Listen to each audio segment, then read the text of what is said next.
శైవత్వ ప్రకారం పంచబ్రహ్మ అంటే ఎవరు? శివుడి 5 ముఖాలే పంచబ్రహ్మలు. వాటి పేర్లే సద్యోజాత, వామదేవ, అఘోర, తత్పురుష, ఈశాన.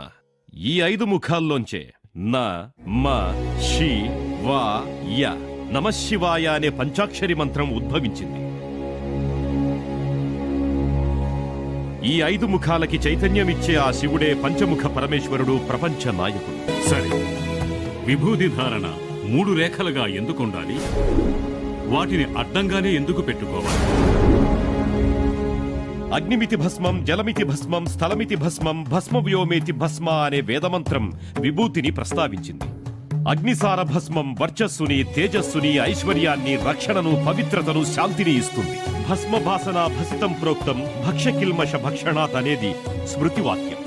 ప్రకాశ స్వరూపం పాపనాశన భస్మం.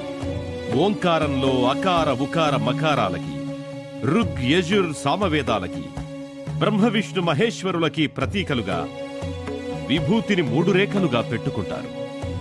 తలరాతను కూడా శుభప్రదంగా మార్చగలిగే శక్తి విభూతికుంది.